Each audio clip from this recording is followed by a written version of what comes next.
YouTube? It's your boy Angelo's World. Welcome back to my world. Today we're going to be reacting to Thieves versus GlitterBomb 5.0, the finale. Let's see what this one's like, y'all. Let's see what 5.0 is like. Smash that like button if you guys enjoy this video, and let's get straight to it. This guy is stealing my package from a car, and this guy took my package off a porch. But what they don't realize is this is the final GlitterBomb. GlitterBomb 5.0. And for the final year when you lift the lid, the glitter is delivered by drones.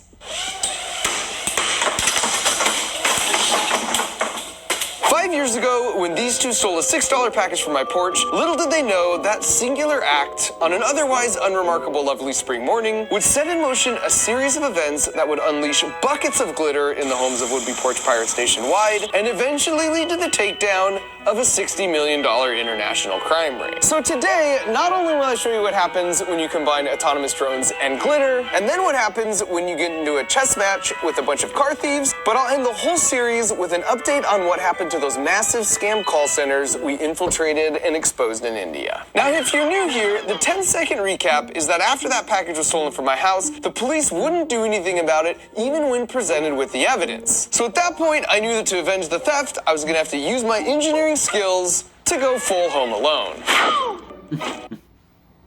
When the war started, they took better care of me than humans would have. Joshua, take care of her. I promise to keep. And seeing how this is the final GlitterBomb video, I think it's worth a brief recap of how the box design has naturally evolved over the years. Out of the gate in year one, it was a simple concept where when you took the lid off the bait package, this cup would spin, unleashing a pound of the world's finest glitter. And then hidden inside to record all the action, we had 4 phones, plus a canister of fart spray in an effort to encourage the thief to get rid of the box so we could go and retrieve it. And that went pretty well, so we spent the entire next year working on version 2.0, where we doubled the amount of fart spray and drastically improved the formula, which ended up nearly killing Macaulay Culkin. Oh, I still smell it. We also switched to biodegradable glitter and added a meaningless countdown. 4. And some fake police chatter. Seems the package may be in motion as well. Just to make things more exciting. Then for year 3, we doubled the fart spray canisters once again to a total of 4 and added a handle the thief would be tempted to grab, which we covered in that super stinky mousetrap goop. And for the previous 2 years, the package thieves would often shove the lid back on right away, which covered up the cameras. So we added these posts near the top of the box that would passively pop out, which made it impossible to put the lid back on once you'd removed it. 14.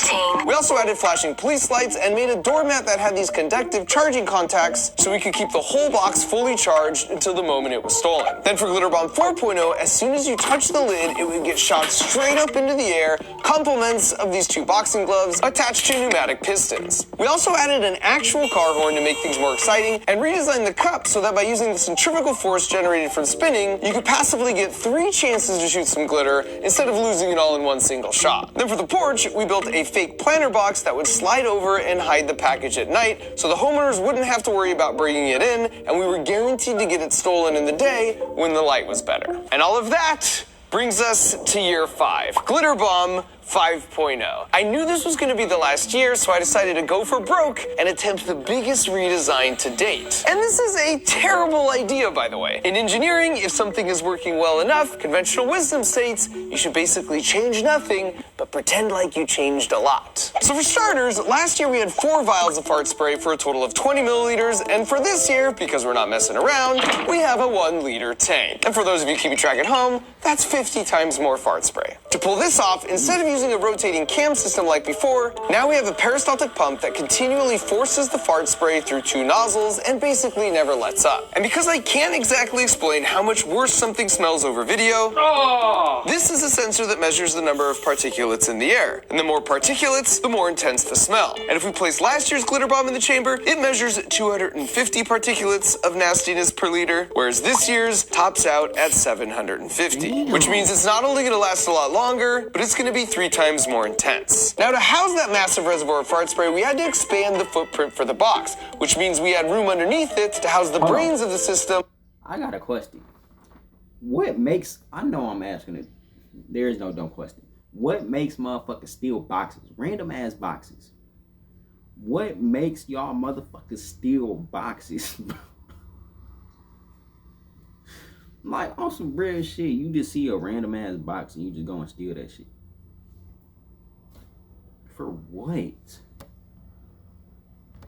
On an upgraded custom printed circuit board that communicates directly with all 4 phones. And quick shout out to my friends at T-Mobile, because last year we found they had the best coverage when we were replacing the boxes, so this year they hooked us up and let us put them all on their network. Then for the glitter delivery mechanism, the idea was to hack some of these mini drones and rewrite their code to make them autonomous, where they could fly themselves without needing to be in communication with the computer. So the idea for this year is the thief would bring the bait package back to their house, then remove the lid, which would lower these 2 doors, allowing the drones to wake up and take off. And so instead of a single concentrated area of glitter from a spinning cup like before, the drones would just meander all around the house, leaving millions of tiny shimmering reminders not to take stuff that isn't yours. And as part of our code rewrite, if the proximity sensors register someone approaching, they'll just casually fly themselves to a different part of the room. And all of that perfectly sets up the checkmate, because while they're fully distracted dealing with the drones, the box starts to drastically change the room's air quality at a rate of 1 liter per minute. This design was ambitious and arguably had a much higher risk of failure in the field, but then we took it one step further by designing a sister box that could be used for a car break-in. Since I live near San Francisco, which is the smash and grab capital of the world, 2 years ago we went right into the lion's den, which placed the box in a somewhat alarming predicament. I can bang you.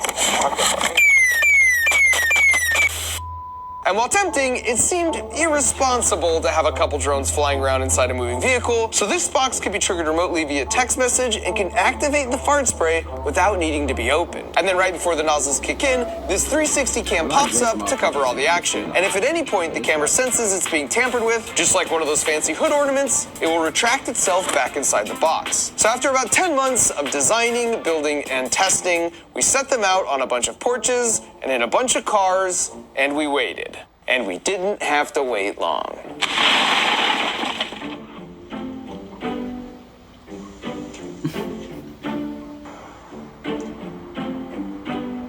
Brand new in the box, bro. It's your guys' now. Ah, check it out. I guess I'm mine now, homie. This is nice, homie. I forgot what exactly what happened, but they pulled out a gun? Yeah, that's it. I pulled out.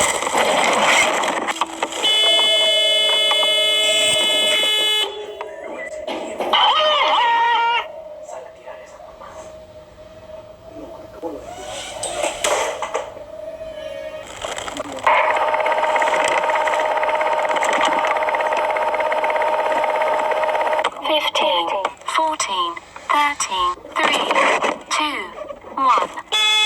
Activation complete. Recovery sequence initiated. And I really appreciate the hustle from these guys, especially because when all is said and done, they just decide to make this their neighbor's problem. When we retrieved this next box, as you can see, it was completely destroyed and the phones were gone. But thanks to those blazing T-Mobile network speeds, we were able to recover the following footage from the cloud. But our neighbor here, put it down a little. Our neighbor here, we have the cameras. Actually, I'd rather give it to you for Christmas. Yeah. No way. What? The new one, huh? Yeah, it's the Okay, new can we version. just leave it in the car for now? Yeah, we'll leave it in the car for Because now. we're not trying to. Bring attention to it. Not so that I did anything wrong. So they eventually took this home and were apparently pretty upfront with their kids about where they got it from. It's a VR. Really, what it is, it has the handles and everything. So they go for like $1 plus. Keep it. They can get another one. Yeah, you can make money or you can give it back. I kind of want to open it. Let's open it.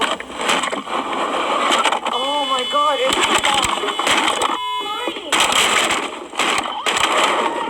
Mom!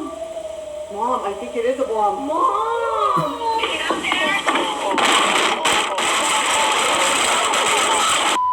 And in addition to porches, just like in years past, we placed some boxes by group mailboxes, so that way we could track the number of Good Samaritans that will call the number on the box from year to year. It's for me and for you.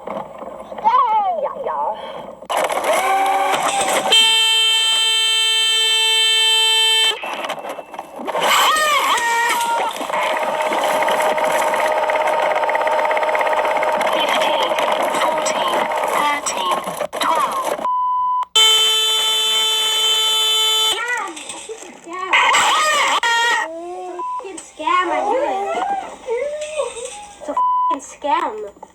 F you, YouTubers.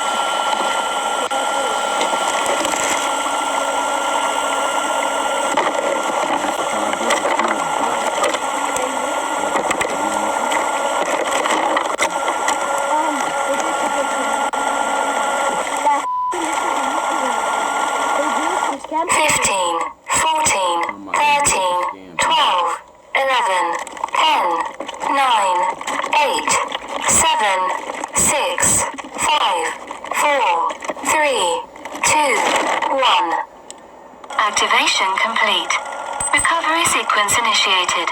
Switching gears for a minute, for the past 2 years, I've experimented with placing a glitter bomb in a parked car up in San Francisco because it's considered the car breaking capital of the world. And things are so bad now, it's not even just the parked cars that are getting targeted. They average 73 car break-ins per day, and at this point, people have resorted to just leaving their doors wide open, hoping the thieves can verify for themselves that there's no valuables inside, so they won't smash the glass just to check. And for the past 2 years, while we did get the glitter bomb stolen, all we could really do was just play an alarm sound so they throw them out, because they never actually opened them in the car. And after doing some research, it turns out there's a reason for that. It's actually a fairly organized system called a fencing operation, where the cars will go out in groups, and then immediately afterwards, they'll bring it to a middleman who will pay cash in exchange for the most valuable things they steal, like laptops. But the gut punch is that important documents like a passport or pictures or plane tickets don't really hold value for the thieves, so they just get thrown in the trash. And now that we knew they didn't plan on opening the box in the car, we designed the nozzles to poke through the lid so that even if they just threw it in the back seat, once the proximity sensor on the bottom registered it was stolen and the box texted us, we could track them using the embedded GPS, and a simple text message back would raise the camera and activate the fart spray for 2 minutes straight. So we headed up to the city and placed our modified car box nice and visible in the car and commenced our stakeout. And you can see this first black car rolls up, and this guy gets out and spots it but doesn't take it. And then a little while later, this beige car rolls up and he sees it too, and the same thing happens. Then not too long after that, this white car rolls up, and once again, they clearly see the box, but they just leave it sitting right there without even breaking a window. And after observing all this, our best guess was that it was the size of the box that was spooking them, so we removed the heart and all the other critical components from the large box and placed them into a smaller box. And while it occupied a smaller footprint, it maintained all the same functionality of the bigger box while still looking like an enticing item to steal. So the next day, we put it back out on the street, but this time someone came by and actually smashed the window. Only we didn't see them leave with the box. And our working assumption was that he just wasn't able to open the door to take it, but when we checked the footage, it told a different story.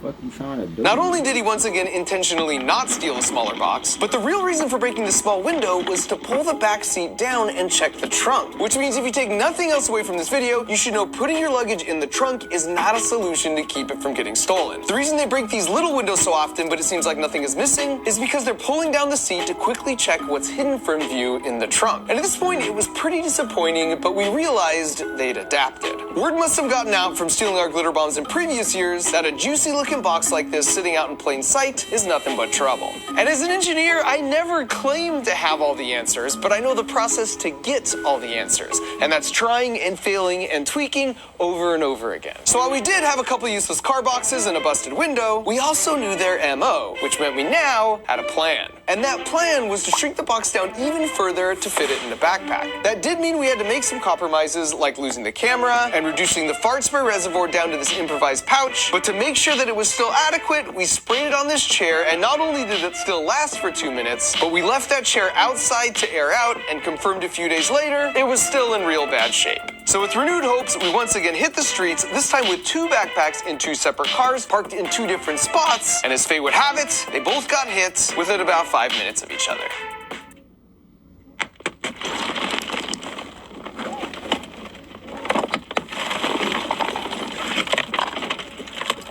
Once again, you can see their check in the trunk.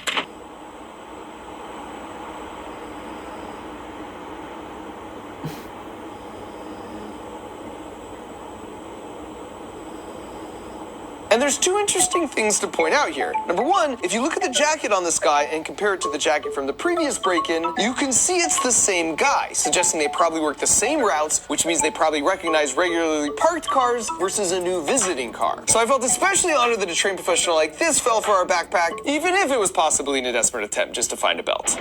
And number two, you can see just how quickly it all happens, even breaking the glass. The thing with tempered glass is it's really hard to break, until it isn't. And while this guy looks like Iron Man here, just casually pushing his hand through, what you don't see on his palm embedded in the glove is a sharp ceramic chunk or a spike of hardened steel, sort of like this. And as you can see here, if you have the right tool to concentrate the force on a really small point, it safely crumbles to nothing almost instantly. But more importantly than all that, now we had both boxes registering they'd been stolen while we tracked them both on their embedded GPS, watching as they made their way around, stopping periodically to hit more cars. Go around. You see this car right now? I'm not seeing that east side. Get on. I thought that was gonna be the one, okay. And after they each drove around for about 10 minutes, we sent a command to commence Operation Air Freshener. Now this is an upgrade. Experience more with a $300 travel credit from Chase Sapphire Reserve.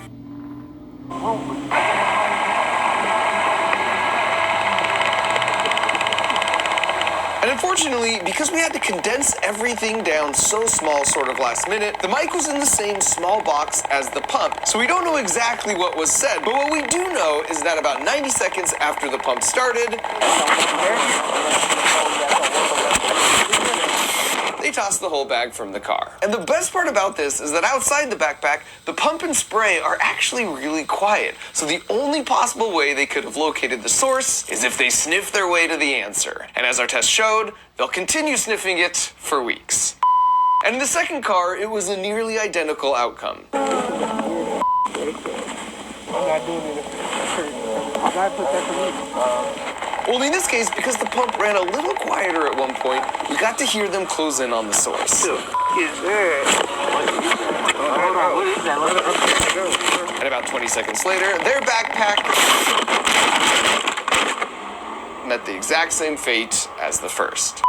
All right, so to wrap up, I'll just say that year over year, we've seen a decreasing number of package steals and a steadily increasing number of Good Samaritans. And maybe people are becoming more considerate, or perhaps everyone just knows what a glitter bomb looks like now, but I love the idea that at some point, someone's package wasn't stolen because a would-be porch pirate remembered these videos and had second thoughts. One thing that's not conjecture, however, is after so many of you actively shared our video where we infiltrated and glitter bombed those 3 terrible scam call centers in India, it got the attention of some international law enforcement agencies and from the press, and because of your efforts, those 3 centers that had each been in operation for more than a decade, doing upwards of $20 million a year, scamming the most vulnerable amongst us of their life savings, all got shut down with their top officials arrested. So thanks to all of you for watching and caring, and of course thanks to these 2, because without them, none of this would have ever happened. Being an engineer is the best because you can make whatever you can dream up. But what's the first step? Like, how do you get started down that path? Well, I'll tell you exactly how. It's called the Crunch Labs Build Box, and it gets delivered right to your doorstep every month, and then we build it together while I teach you all the juicy physics that make it work. It's basically like unlocking your own personal Mark Rober video every month, where you learn a new engineering principle that will have you not just building like an engineer, but more importantly, thinking like an engineer. So you're developing resiliency and problem-solving skills. On top of that, the toys themselves are really fun, like this super dope art machine where we learn about linkages, or in the spirit of the glitter bomb, this tripwire, which you can use to prank your family, or I suppose in some cases, yourself. So if you want to embark on this year-long journey with me, while there's still time to get it before Christmas, just head on over to crunchlabs.com or use the link in the video description, where we're giving away 2 months free as a holiday special.